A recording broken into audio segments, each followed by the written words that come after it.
Well, hello, listeners and watchers of Real Vision. This is Peter Brandt speaking to you from Arizona, and it's my real pleasure and honor today to be talking to Jurrien Timmer from Fidelity. I assume you're in Boston today, Jurrien? I am. I'm at the office. You know, we've had this controversy in the last couple of weeks about Twitter.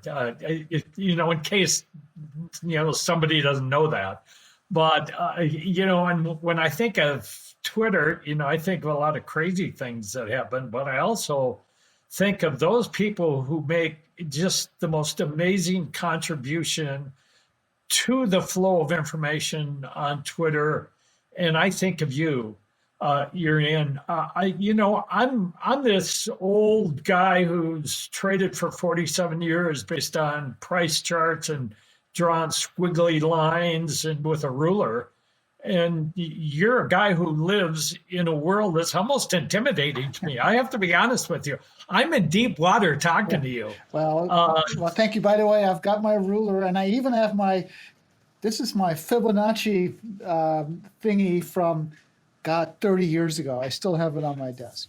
Yeah, I know early on, I used paper charts. It was number 2 lead pencil and a ruler and a little cycle finder that looked like a gate that you keep a miniature dog in the room with, and that sort of thing. But the world of global macro, which is your world, is absolutely amazing. And I put on these little almost cave drawing charts and post them on Twitter, and then I look at the things you do, and you're a real benefit to all of us who try to grasp markets in different ways. What a contribution you make, Jurrien. It's absolutely amazing. And you're Dutch, and of course, us Americans always, people who speak American and another language, say, "What language do you dream in?" But when I look at your charts, I just imagine you dream in coding and Excel charts language. And you have mastered charts and Excel and scales like really nobody else I follow on Twitter. And you just make a remarkable contribution to those of us who follow Twitter.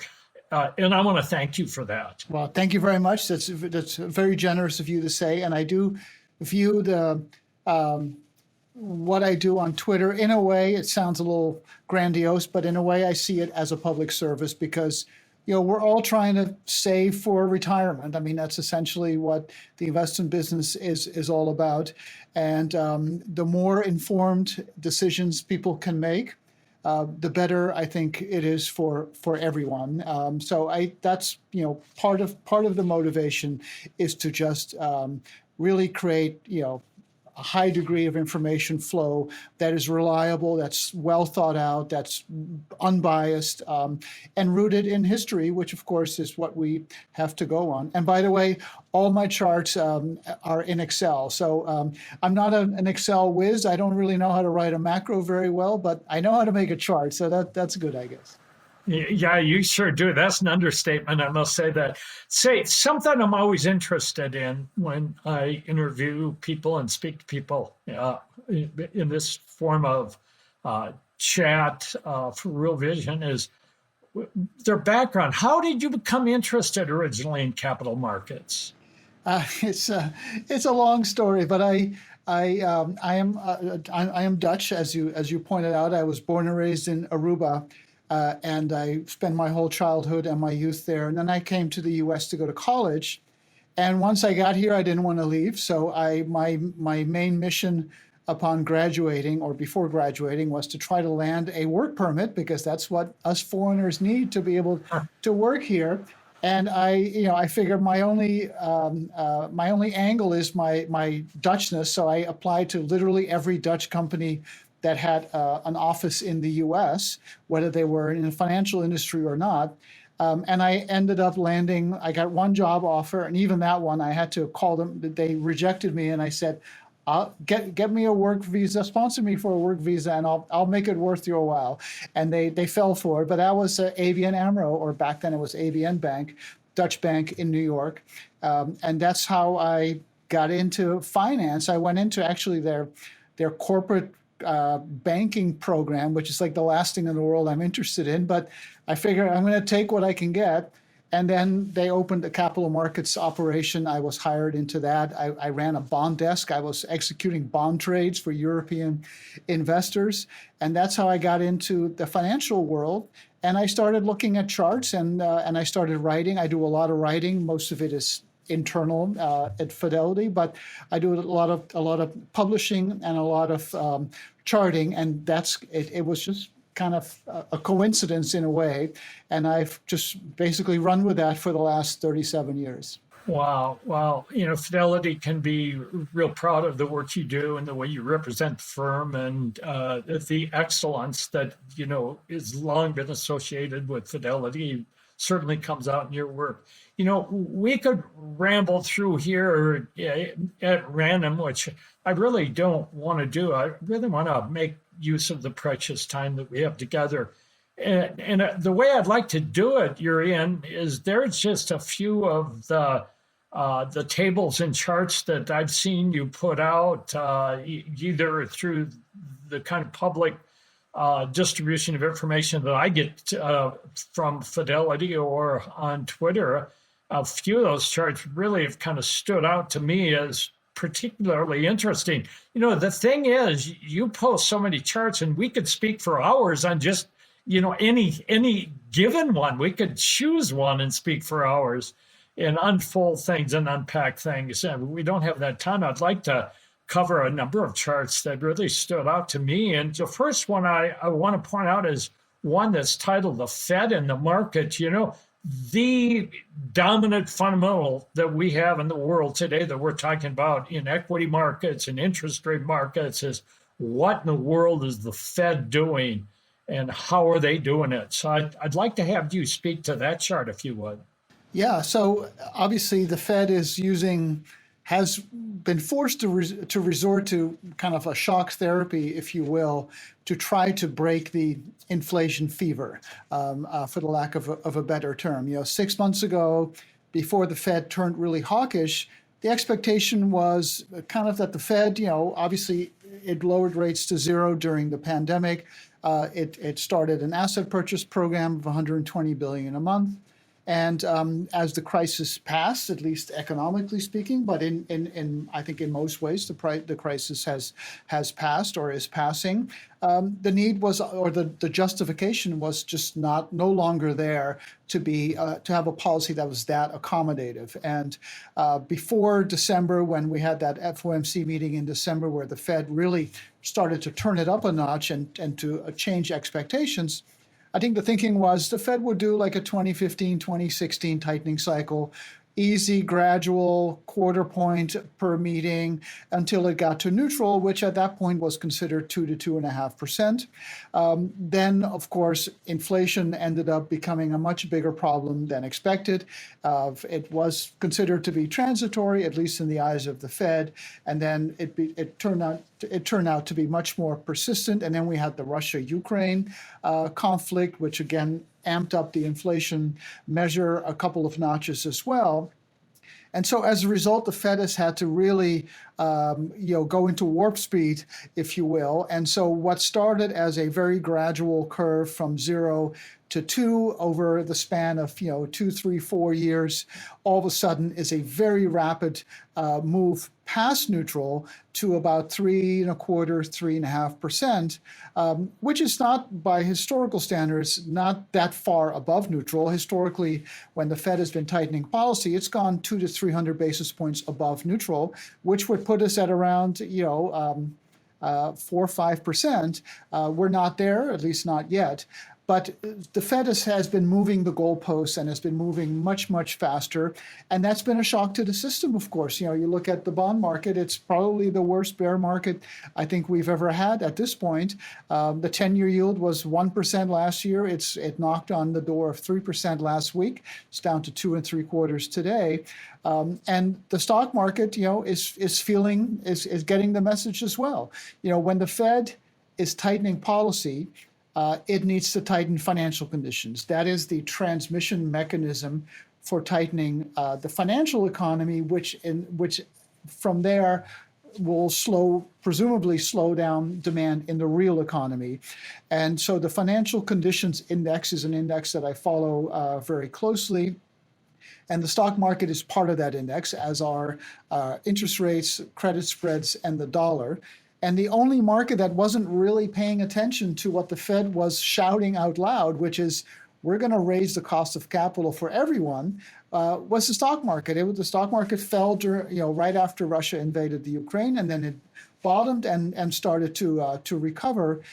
Now the stock market is paying attention, as it should, because when interest rates rise, it has an impact on the stock market, right? Because the way we look at valuation in the stock market is you look at the expected cash flow or earnings growth, and then you calculate a present value of that. And the higher the interest rate or the cost of capital goes, the lower the present value is of those future cash flows, all else being equal. And of course, earnings provide an important offset, and earnings growth is pretty strong right now. It's expected to be 11% this year. But price is kind of at the intersection of a PE derating, which generally happens when the Fed is reducing liquidity, as it is now, and earnings growth, which typically happens when the economy is strong, as it is now. And then price is at the intersection of those two. And what the stock market is doing, what the bond market is doing, is trying to figure out where this cycle is going, where and when it's going to end, and what the collateral damage, if anything, is from the Fed raising rates from nothing to potentially 3 or 4%. And we're in that price discovery mode right now. Let me ask you a question on price discovery. My best trade last year as a prop firm was being short Treasury futures. And that started in January of really Q1 2021. Then the market kind of stabilized. And then starting in Q3, August 21, we had another big spurt up in yields, down in price. And again, it was a great trade for us from a prop trading standpoint.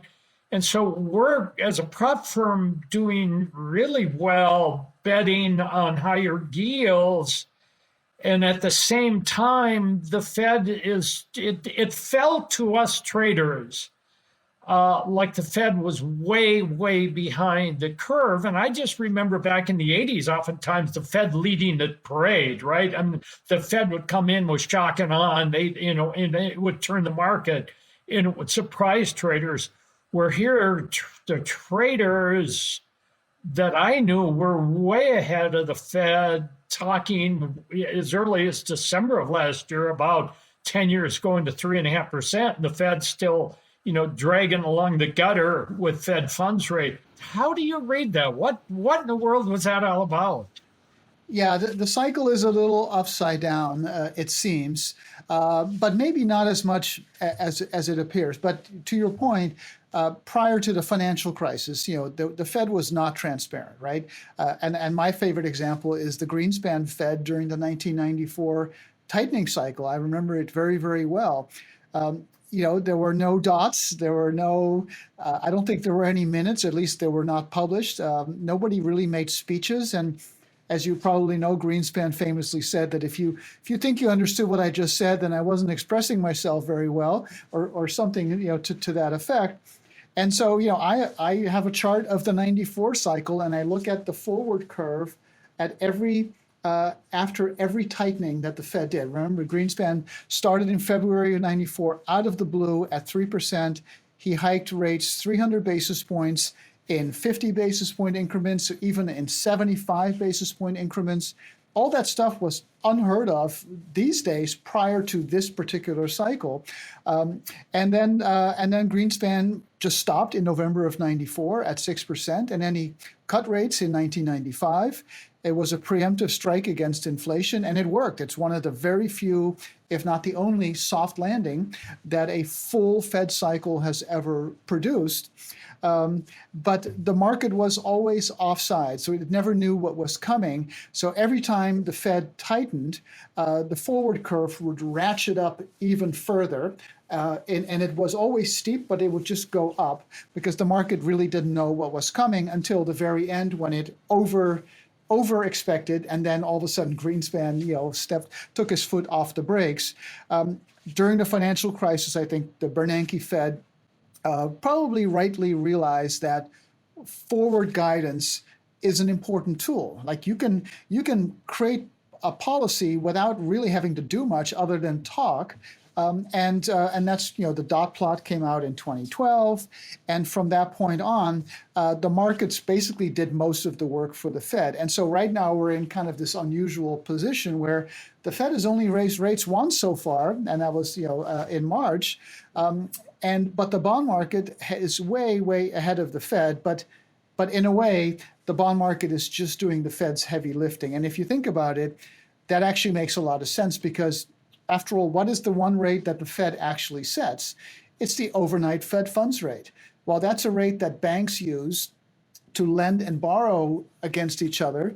But who even uses that rate anymore, right? There are so many reserves in the system that the banks can manage that through repos and through other methods. So I don't know that the Fed funds rate is even really a rate that is actively used, and therefore it's probably not an efficient transmission mechanism for policy other than a symbolic guide to then lead the rest of the market. So the 10-year yield, which obviously you did a great job shorting a year ago, it went to 298 last week, and the 5-year yield is around 2.5. It was a little higher last week. So the bond market is doing the work, and all the Fed now has to do is just to follow through on what the bond market has already done. And that's why, all of this this speculation about will the Fed go 50 next week when it meets, it likely will, but will it do 50 again after that, or 75, or this and that? To me, that doesn't really matter.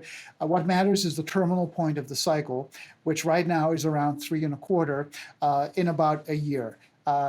How we get there, to me, is not really that important because the bond market is already there anyway, and that's where the real transmission happens. Yeah, I know in the chart that that Real Vision has showed here, the Fed and the market, it shows SOFR, which is kind of a blended rate, right? Moving on up to 3.3 area. But then it kind of concaves, right? You have your estimate in the markets, price discovery has the market then concaving down with yields coming back to 2.7, leveling off, then kind of a little bit of a ramp up as you go further than that. My sense, and it's just maybe my sense as kind of a speculator, is that would surprise the market. I know that's where it's priced, but at least the people that I tend to hear, which oftentimes are the noisiest, really are looking for rates to continue much higher than that. And you're really looking at what's happening using 1994 as an analog. And speak to that. I'm fascinated with analog your research and analog your comparisons. So speak to that briefly, if you would. So the SOFR curve, which is like the new LIBOR, basically, it has a kink in it, right? So it was very gradual. 6 months ago, the market just expected a very gradualist return to neutral or even below neutral, but in a kind of a straight line to where the terminal dots are, or the long-term dots are on the dot plot. Now the market realizes, probably correctly, that the Fed is not going to break the inflation fever by doing that. So it has to go beyond neutral. Again, neutral, I think, is generally considered at 2.5%. R star is 0.5%. That's a real rate. And then you add the Fed's 2% inflation target, you get to 2.5. So that's generally the perception of neutral. So the market, I think, correctly anticipates that the Fed needs to go into a full-on proper tightening mode, which means it has to bring rates above neutral. The question is how far above that. That's a moving target that is moving literally on a daily basis, right? I mean, that 3.3% that we have now, and again, that's the market. That's not me saying that's what the Fed's going to do, but that's what the market is saying.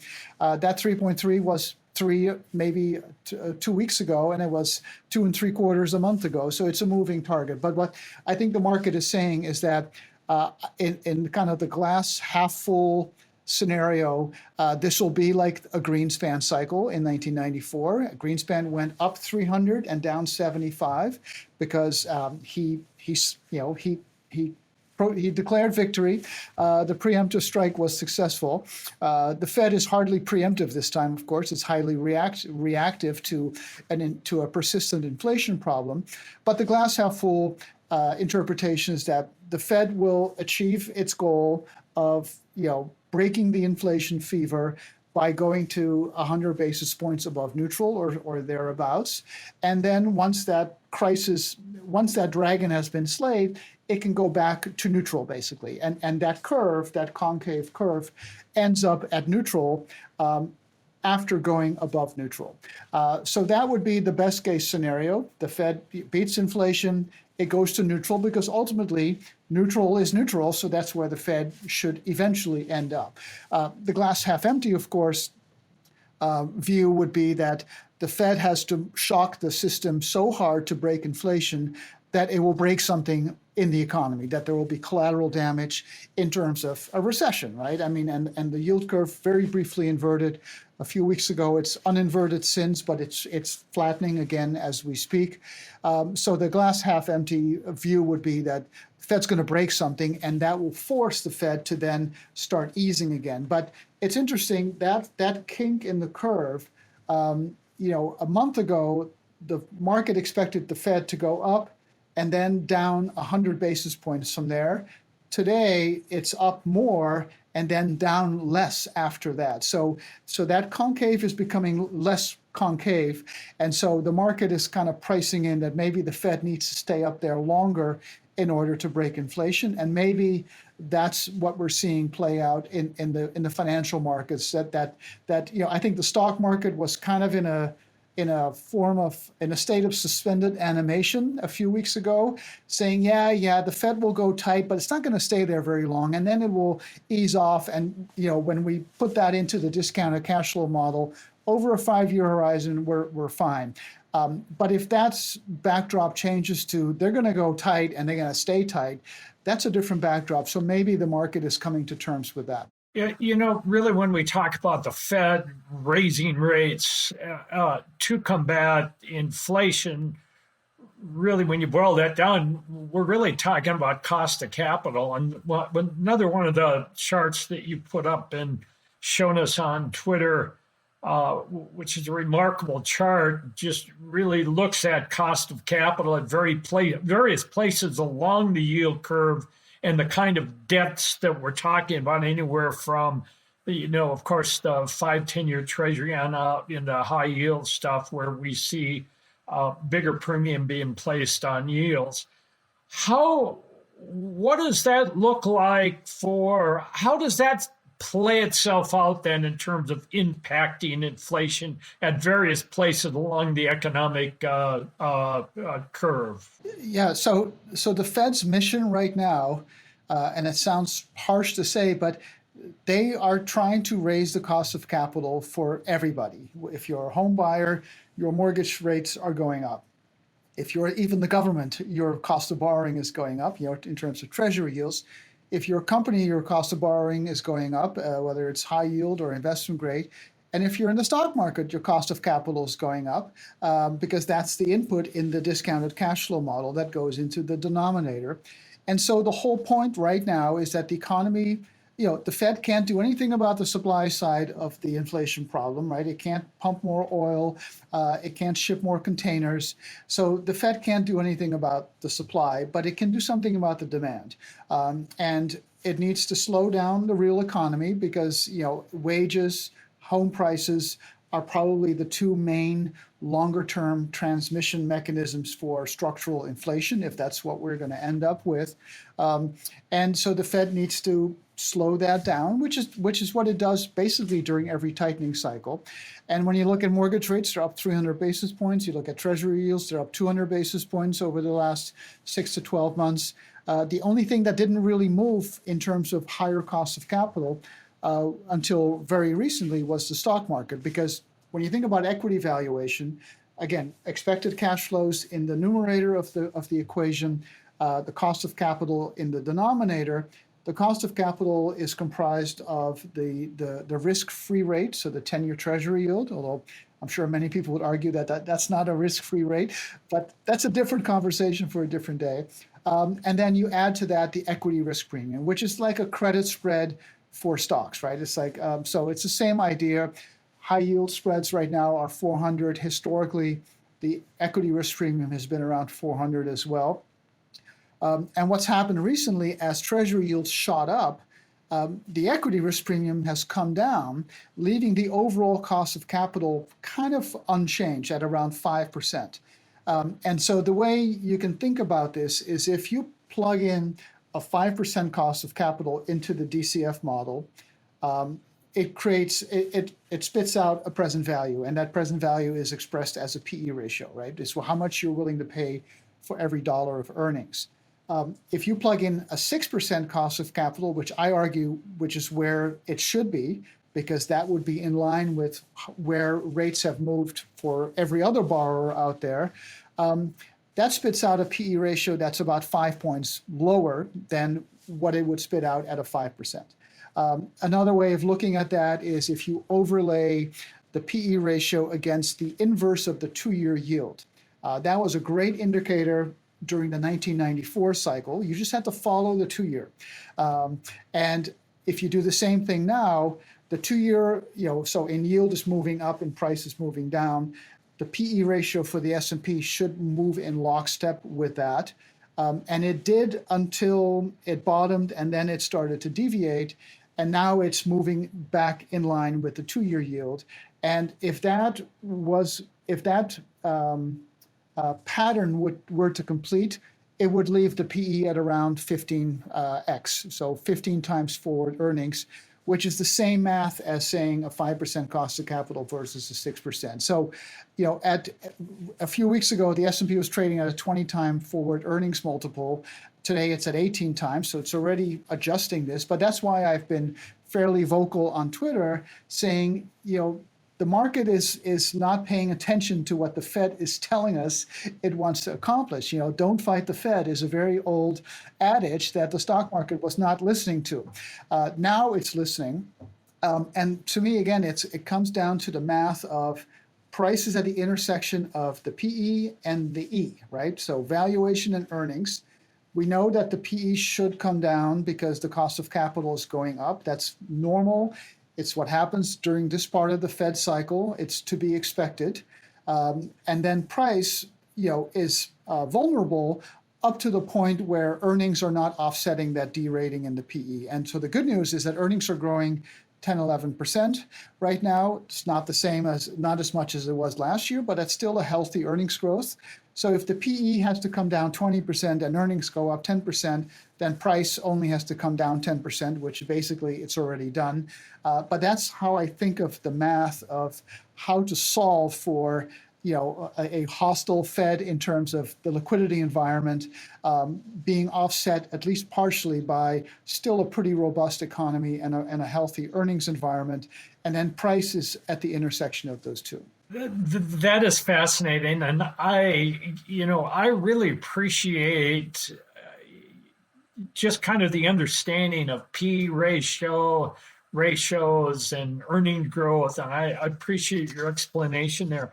One of the things that some people are suggesting is that inflation can be kind of a self-fulfilling prophecy. It can start cycling in. It can feed on itself. It feeds on itself in a certain way. Let's say Ukraine continues to play out in ways that further disrupt supply chain, in addition to Chinese lockdowns relative to COVID and so forth. And then you get kind of inflation feeding on itself, and we really kind of go off the deep end here. You had mentioned a phrase, I had never heard it before, and I'd like to take a few minutes and sidestep and just talk about it and then get back to earnings, because that's great. You used the term that the Fed would revert to a 1940s financial repression playbook, aka Japan. I think I understand what that means, but try to explain it in English for me. Try to work through that, because I think it's an important concept. Absolutely.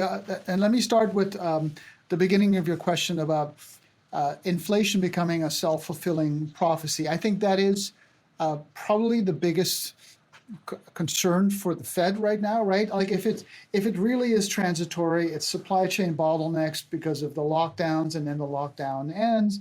Like you can make a policy error, for the lack of a better term, because the base effect of the CPI will kind of take care of itself, and you go from 6% back to 2%, and everything is forgotten. If those inflation shocks, starting with the supply chain bottlenecks and then going to natural gas and oil and potash and wheat in the Ukraine and Russia, and now the lockdowns in Shanghai, if people start to change their behavior because they think inflation is not going to be transitory but a fact of life, or like what happened in the 70s, of course, that's what the same thing happened then you have a real problem if you're the Fed, because then it's going to be harder to put the genie back in the bottle. And I look at the five-year forward tips break even, which sounds so esoteric. I don't even know how anyone came up with that, but it's what the market expects the 5-year inflation rate to be 5 years from now. And I think the logic of using that is because it overcomes all the base effect stuff, right? So you go from 8% inflation to 6 to 4. And so this gives you a sense of what how anchored inflation expectations are for the long term. And that spread has been in a range of 2 to 2.5% for the last several years. It's recently started to move up a little bit. And I think the Fed pays a lot of attention to that, because if inflation expectations become unanchored, as the Fed likes to put it, then that's a whole other can of worms for the Fed to have to deal with. And that would imply that the Fed actually needs to get more hawkish for longer than even the market is now expecting, which is already a lot, right? Market's expecting 10 more quarter-point rate hikes between now and the end of this year alone. But to your other question, I'm a student of history. History doesn't repeat, it rhymes, but we can learn about it, or we can learn from it, I should say. And one of the more appropriate, I think, analogs historically for this cycle is the 1940s, because what happened in the 1940s was we had the Great Depression, of course. Then we had World War II, and the U.S. entered the war or joined the war in 1942. The Fed was not yet independent. That happened in 1951.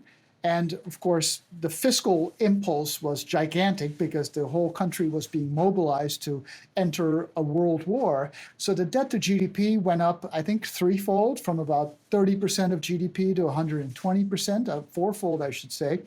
And the Fed was tasked with essentially monetizing that debt. So the Fed capped interest rates, 2.5% at the long end, 3/8 at the short end, I believe. It did massive amounts of QE. Most people think that QE never happened before the financial crisis, but it happened back then. The Fed increased its balance sheet tenfold during the 1940s. And now it was a much lower number, as a percent of GDP, it was much, much lower. But still, that's a huge move. And what happened was the Fed essentially created financial repression, meaning it financially repressed the cost of funding for the government. And of course, the bondholders were on the other side of that. And one of the bondholders was, of course, the Fed, because it was doing QE. But if you look at the 1940s, during that period of financial repression, the Barclays long-term, it wasn't the Barclays back then, but the long-term government bonds produced a annual return of about 2% during the 1940s, while inflation was between 5 and 6% on average. So you had negative real rates, very substantially negative real rates, and substantially negative real returns for anyone owning bonds. That sounds familiar because the last few years we've had negative real yields here again. We've had this double-barreled fiscal monetary policy response to COVID, and in some ways you can think of it as a war-like period, right? We were in war against the pandemic. So you had the fiscal side, $5+ trillion of fiscal relief and then stimulus, the CARES Act, the stimulus plan. The Fed bought about the same amount of bonds as were issued by the Treasury. And even though this was not an explicit coordination of monetization of debt, it essentially amounted to the same thing, right? So the Treasury issues a lot of debt, the Fed takes it, puts it on its balance sheet. The Fed did not do rate caps, of course, but it didn't have to.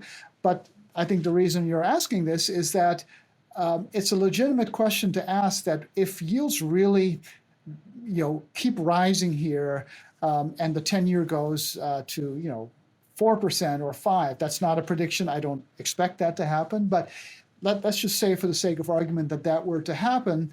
I could easily see the Fed conclude that that's going to be a very damaging level of interest rates in an economy that is highly financialized and levered to low interest rates, and not just the corporate sector or the household sector, but the government sector as well. We have a massive debt. It's 40% of GDP. That has to be paid for. And if rates rise unfettered, it's going to consume more and more of the government's budget. So it would not shock me at all that if this were to continue to spiral the way it has in the bond market, that the Fed says, we're going to do yield curve control, which is what the Bank of Japan has been doing for years. And the ECB, the European Central Bank, as recently as a couple of weeks ago, kind of threw that out there as a warning to the market, saying, we have this tool in our toolkit that if rates run too far in one direction, we can actually try to manage the level of interest rates. So, the U.S. demographically is much stronger than Japan, but directionally, our demographics, whether it's the age dependency ratio or labor force growth, we're going down the same path as Japan has done, with about a 10 to 15 year lag. So Japan is now where we were 10, 15 years ago, and we will be 10, 15 years ago from now where Japan is now, in a better spot, but directionally the same direction. And the Bank of Japan has completely tamed the bond market over there. It owns half the debt.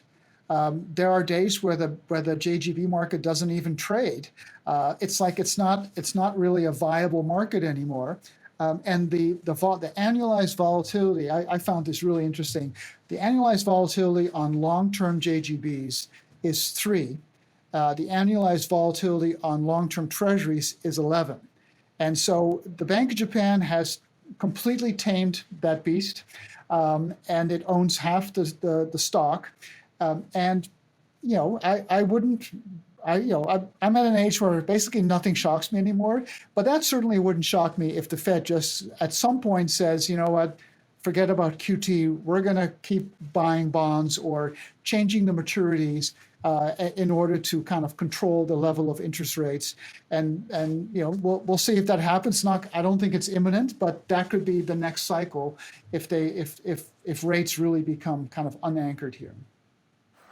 Yeah, no, that's so educational. I'm glad you really unpacked that. I think that might help people who think, wow, interest rates can go back to these crazy levels they were at in your early 1980s. When you suggest to people interest rates can go much higher, people say, well, we can't afford to. Country can't afford that because of the debt. And I think you answered that. But an interesting side note on that, when we talk about the 1980s, is I remember times in our prop trading history as a firm when, I think we had 17% yields on T-bills we held in our trading account at one point. And my wife and I bought a home in 1983 and we're paying 14.5% mortgage rates. So those of you who are complaining about 3.5 to 4% mortgage rates, think about that, right?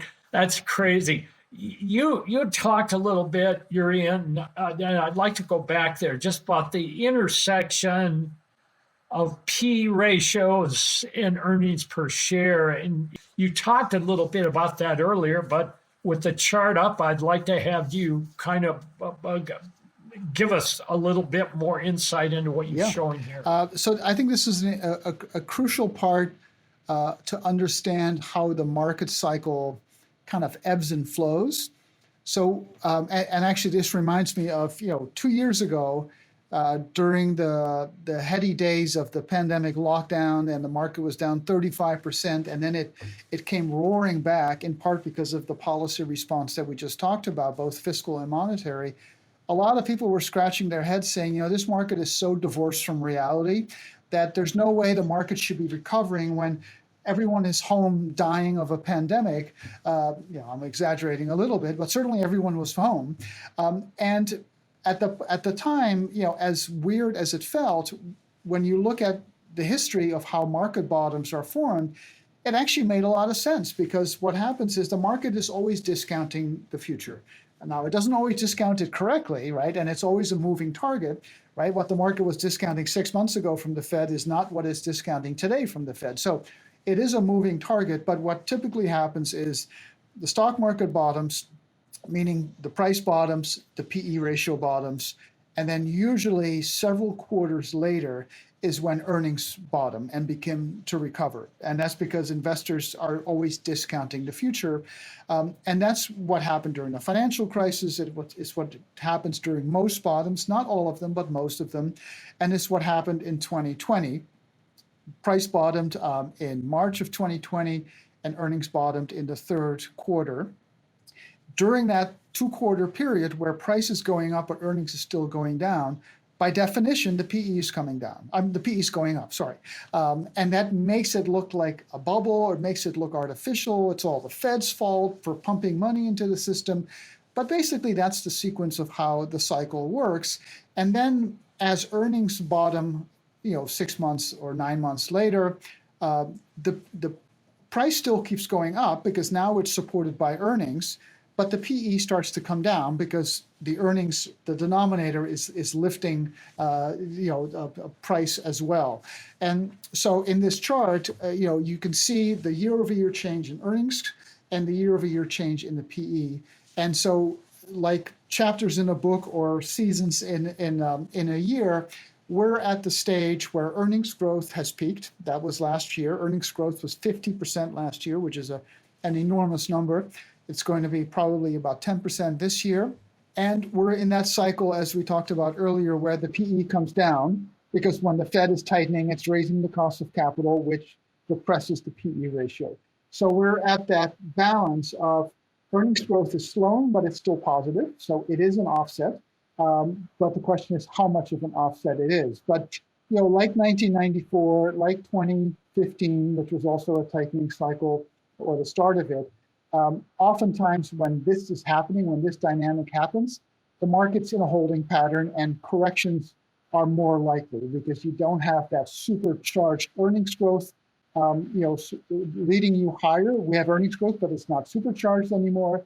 And you have multiple compression, which, creates a more kind of even landscape where you can't count on PE expansion to kind of carry the market higher. So we're in that mode in the market cycle where earnings are positive but slowing, and PEs are coming down. And that part of the cycle happens in every cycle. Sometimes it's more pronounced than in others, but that's where we are. And the same thing happened in 1994.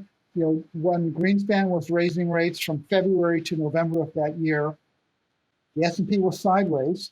There were 2 drawdowns of 9 to 10%. And underneath the hood, underneath the surface, there was a fair amount of chart damage. 2/3 of the stocks in the S&P were down more than 20%.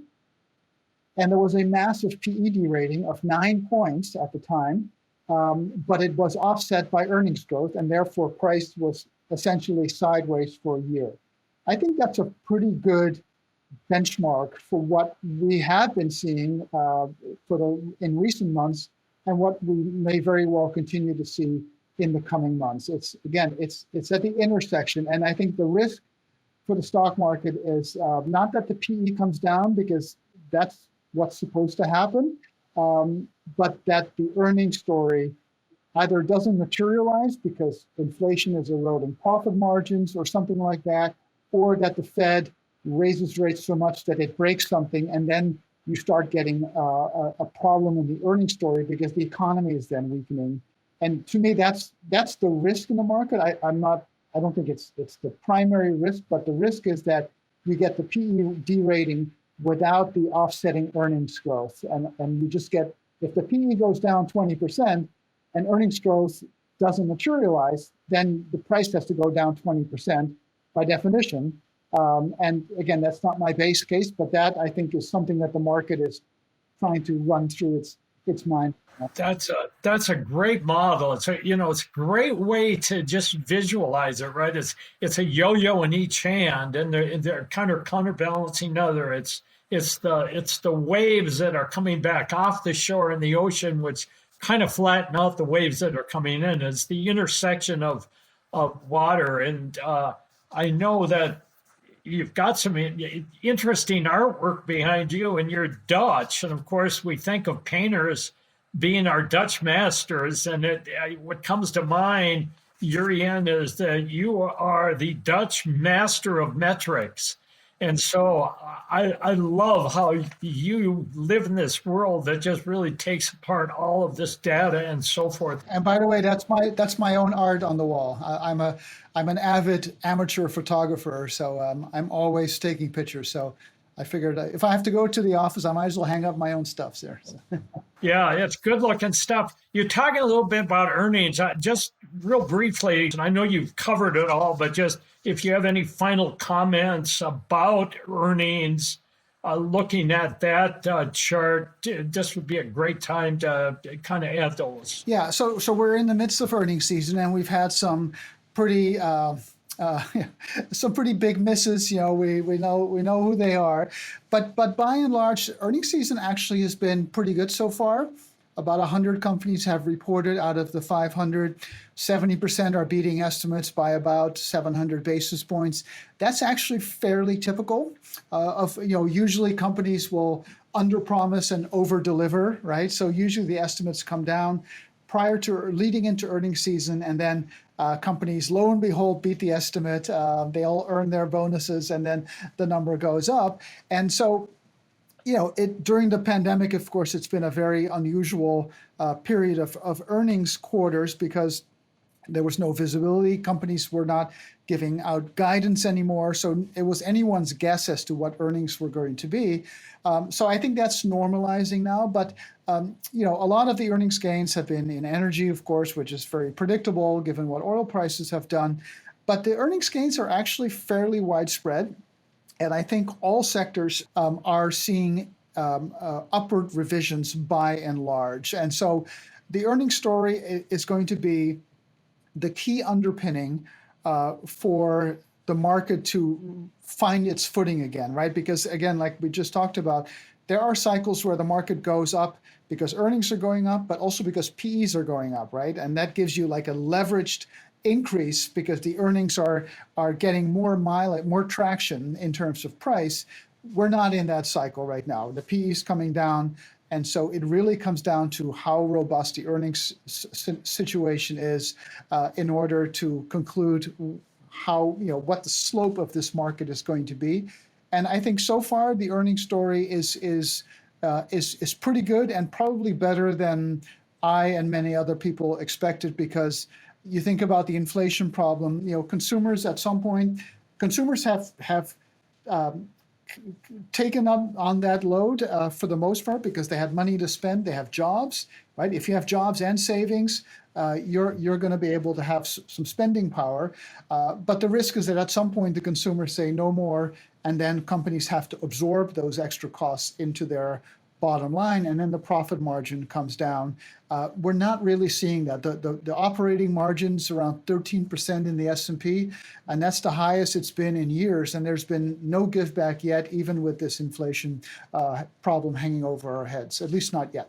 Well, thanks, Jurrien. That was just a great explanation of earnings. And that's a great chart, too, because really what it shows is the ability of corporate America to just continue to find a way as a world leader to produce profits. And so that's a wonderful visual. I want to pull up another chart that I found really, really interesting because you talked about kind of the interplay between PE and earnings per share.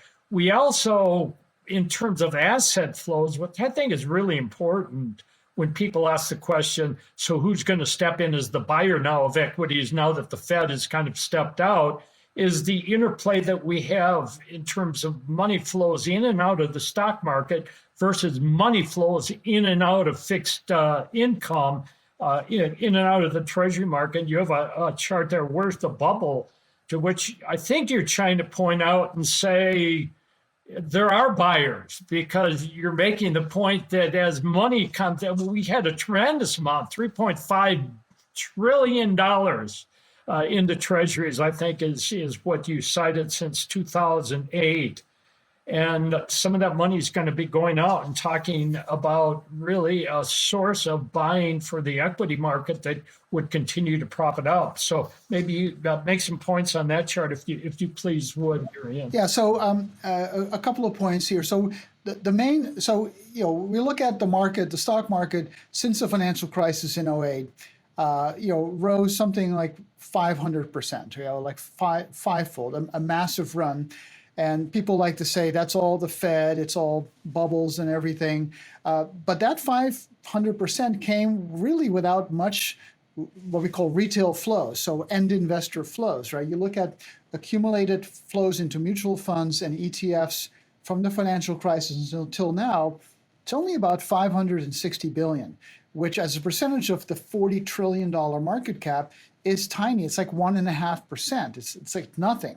Right. And it's just a good reminder that really the main buyer of equities have been companies either buying back their own shares or buying other companies. Right. Because if one public company buys another public company, the acquiring companies retires the share of the acquired company.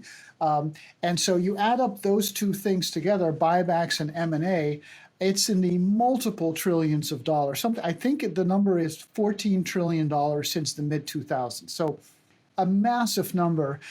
It hasn't been the end investor. It's been the corporate sector itself. So one could argue if rates are obviously rising, and if they either continue to rise or at least are no longer as low as they used to be, will that affect the dynamic of M&A activity or buybacks? And that's an open question. I don't have the answer to that. But if you, let's say you were to conclude that buyback activity and M&A activity maybe goes down a little bit because rates are rising, it's not as cheap to fund these things anymore, then what's going to propel the next chapters or the next innings of what I think is a secular bull market? And to your point, I think it could be a rotation out of bonds into equities. So over the last 12, 13, 14 years since the financial crisis, bond funds, not just treasuries, but bond funds of all stripes and ETFs have taken in $3.5 trillion, which as a percentage of the Barclays Ag is like 15%. So it's 10 times as much as the equity flows when you look at it as a percentage of market cap basis. Now, bonds are obviously no longer the home run that they used to be. They worked really, really well for a really long time because yields were coming down, as spreads were coming down. But you can argue, $3.5 trillion. Now, that $3.5 trillion is not worth as much because yields are rising, right? You don't have to be a seller. You could just have a less value. But let's say $1 trillion or $1.5 trillion of that flows out of bonds into equities because equities are seen as a better inflation hedge or just a better place to have your money grow, then maybe that's the fuel that could drive the market from here. It's just a theory. But it's something I think we can think about. And it reminds me of kind of a very, very hot debate on Twitter right now, which is the secular trend for interest rates over? It's funny, I've seen a lot of chart crimes committed in my day, but one of the biggest ones is going around Twitter as we speak, which is to draw trend lines on the yield chart, and having that yield chart shown on a log scale. Here's a memo to the chartists out there. You cannot plot a yield on a log scale because log scales are to show growth, and a yield is not growth, right? So you put an S&P 500 on a log scale, but not a treasury yield. And a log scale, you can't plot a negative value, right? So you can't put a JGB chart on a log scale because you can't do it. So anyway, but that's a different topic. But the question is, is the secular trend being broken? And I think the answer is we don't know, because the way I look at long-term charts, I run a regression through it. I look at the deviation from that regression line, and we are deviating from it now because rates are rising and the line is falling. But we haven't risen so much against that line to make me conclude that the trend has reversed. So I think the jury is very much out on that. That's a great pictorial. And, Factor Research and Trading started as a prop firm in 1981. And really what launched us as a firm was buying the symmetrical bottom in the bond futures in 1982, which, shows up on your chart at 15.2% long bonds. And that's been a big ride. And I agree with you. I've seen a lot of these people drawing trend lines on the 30-year bond charts. And, as a chartist, I'm a Schabacher chartist at heart, Schabacher, Edwards, and McGee. I'm not big on trend lines. I've always said, throw a chart book and a ruler and a pen into a cage and a monkey, and you're going to get a trend line that makes sense. Yeah, and I learned early on in my career here at Fidelity, because I used to run those trend lines. And if you look at a linear scale of the long bond yield over the last 40 years, you can see that whatever trend line you can draw now, you could have drawn 10 times before. And one of the first things I learned was, why should it work now if it didn't work all the 10 times before? And so trend lines are very tricky. They're kind of arbitrary. Running a regression line through it and then looking, or like a Bollinger Band, I think is a much better indicator. Yeah, no, and I think this is good. We talked about fundamentals. We talked about a lot of metrics dealing with fundamentals. We're touching a little bit on basic classical charting principles. And I think that's a great one to drill home, especially for Real Vision viewers out there that are watching us, and what your practices need to be if you tend to be a chartist. Trend lines are dangerous. Trend lines morph all the time. You really want to look at horizontal levels. You want to look at where supply enters, where demand enters. You want to look at those levels. If you throw away the idea of trend lines, I think you're going to be doing yourself a great favor. That doesn't mean that trend line analysis does not work for some traders some of the time. But I think by and large, if you can leave that out of your toolbox, you're doing well. I want to end on a market that I know a lot of viewers are probably sitting there and saying, I sure hope they talk about it, because it's one of the main reasons that I even pay attention to Twitter, and that's Bitcoin. You've done a lot of work. It's just been amazing. I want to congratulate Fidelity, because Fidelity was early to the game and looking at the custodianship of Bitcoins. And I remember speaking at a Bitcoin conference in New York City here 3-4 years ago, and Fidelity had a big presence. And that was remarkable to me. I thought to myself, that is fantastic that we have a firm like Fidelity that is already conscious of Bitcoin as a role to play and is looking at it as a legitimate player. It gives great legitimacy to cryptos, particularly Bitcoin, that Fidelity has paid attention to it. You've done a lot of work on it. particular as it relates to adoption trends and adoption of technology. There's a chart that could be one of many charts that you've looked at on Bitcoin and Bitcoin demand models, where you're taking a look at Bitcoin demand growth relative to internet and mobile phones, which I think is quite frankly probably a better look than if we're looking at cargo ships, railroads, or telephones back when. So yeah, if you just speak to this, it's a fantastic chart. I love the chart, and I'd love to hear your thoughts on it. You know, I fell down the crypto rabbit hole in late 2020. I was maybe a little bit late to the party, but as a macro strategist who was in the public eye a lot, I figured, you know, this can't be a sideshow anymore. I got to really educate myself because someone's going to ask me about it and I have to give an answer. And, you know, as Michael Saylor would always say, you know, you can't learn about this in an hour. You really got to go deep to truly understand it. So I went deep and I studied, you know, the stock to flow model from Plan B, and I kind of reverse engineered it, not to copy it, but just to understand it, because it's kind of like transcription. Like you have to it's like old charting, right? When you plot the chart by hand, it goes into your brain much more than if you look at it on a screen. So I did that, and through with the help of my colleagues at Fidelity Digital Assets, which is the group you just referred to as being very early in the game on Bitcoin, they helped me understand Metcalfe's law, which is about this exponential network growth. And you see this everywhere. And like you said, you know, I actually just last week did this really deep dive on S-curves, right? These growth curves, and looking at, like you said, railroad miles laid in the 1830s to mobile phone adoption in the 80s, and miles flown in the 1900s.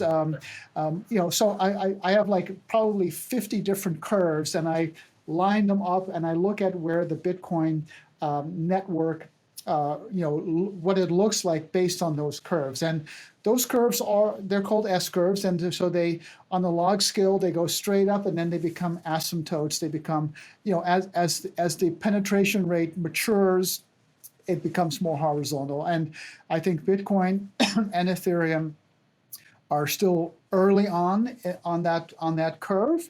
But after, you know, 11, 12, 13 years of growth now for Bitcoin at least, that curve is starting to mature a little bit. But so when I look at the stock to flow model and this demand model, and I line them up, you know, over the history of Bitcoin up to now, both of them together explain the price very, very well. Now, part of that is a function of just me curve fitting the lines in a regression, you know, in Excel. But part of it is just, you know, you had both the scarcity factor and this explosive demand or network adoption, you know, marrying to each other and really driving this incredible growth that we've seen. Going forward, those two paths will diverge. And the stock to flow model just keeps going up, but I think that eventually will stop working, and it kind of already is not working as well in terms of explaining price, because you think about it, 90% of the coins have already been mined. Everyone knows when the halvings are, so it's a known factor that can be incorporated and discounted, and it's going to probably move the needle less and less because the more coins are mined, the less incremental coins are left. So it's going to become less and less of a factor going forward, in my view. And then it's up to the demand curve to really explain the behavior. And this is where it gets tricky, right? Because Bitcoin does not produce cash flows, at least not for a traditional investor. It does if you're a miner, of course. So how do you calculate a present value of Bitcoin if it doesn't produce cash flows and you don't really know what the rest of that curve is going to look like into the future, right? The mobile phone curve is steeper than the internet adoption curve, which happened, you know, a decade later, and they can spit out very disparate values for the size of the network. And then per Metcalfe's law, whatever the size, the growth is of the network, the value of the network will grow exponentially to that. I mean, that's Metcalfe's law. And so we know that it's, or at least we don't know, but my sense from my work, I can conclude for myself at least that the network's going to be bigger a year from now than it is today. It's going to be bigger 10 years from now than it will be 5 years from now. But how much bigger, no one knows. And then it becomes a question of, how do you value that and how do you adjust that for the volatility that Bitcoin has? Because remember, if institutional adoption is the next big step for Bitcoin's path to adulthood, if you will, traditional investors like pension funds or endowments or asset managers are going to look at Sharpe ratios, and you have to compare the expected return to the expected volatility, and that has to compete with other asset classes. So it's a dynamic process. It's by no means a layup, other than the network chart goes up and to the right. So, I mean, it's clear in some ways, but that doesn't solve all of the issues that are out there. So it's a fascinating process. It's a new asset class that's trying to come of age. And I think as more and more people understand what the fundamentals are, it will become more and more of a two-way market, where if the price moves too high compared to what the network curve growth is expected to be, you're going to have people selling it, like what's happened over the past year or so. And if it goes too low, for like when Bitcoin went to 30,000 last year, you're going to have people step in and buy it, because if the network says it's going to be worth 100,000 in 2 years, then at 50,000 maybe it's compelling, but at 30,000 it's really compelling. And I think that two-way market is what Bitcoin is becoming, rather than the go-go price discovery days of in the early years. Well, yeah, Jurrien, this has just been an absolute delight talking to you. I love people who get into a niche and really become excellent in their niche, and you have done that. And not only in terms of your photographs as you show behind you, but also in terms of how you look at markets and how you look at numbers and how you present them. And not only that, your food looks absolutely fantastic. And I am going to try to twist your arm, and I'll send you a note. I want to know your recipe for hollandaise sauce. Hollandaise sauce is one of my love affairs, and your photograph of your food with hollandaise sauce was compelling, as many of your charts are, right? And I know you're a big biker. You bike too. Yes. And I used to be a biker when my body allowed me to. I've biked in France. I've biked some of the big hills in the Pyrenees. Wow. But now I'm an old guy with a bad back, so I have a bike with a battery. But I love it, because I can't go out and hard pedal, 30 miles anymore on my regular bike, but I can sit on my e-bike for 3 hours and, put in 40 miles, which is great. Oh, it is good. Yeah. And so you've got many skills. I just really encourage people to follow you on Twitter and follow you in any way they possibly can to get your insight, because it's important, it's unusual, and it's outstanding. Thank you for being the guest on Real Vision. Thank you for allowing me to interview you. I feel honored to have done it. Again, as I mentioned before, I'm in deep water even talking to you, but I sure have learned a lot, and I'm sure people watching this will learn a lot too. Well, it's been a pleasure to be on, Peter. Thank you very much. Hey there, revolutionaries. To join a community sharing insights like you just watched, head over to realvision.com. There you will get unbiased insights and exclusive access to the very best, brightest, and biggest names in finance. Be a part of our community of lifelong learners. See you there.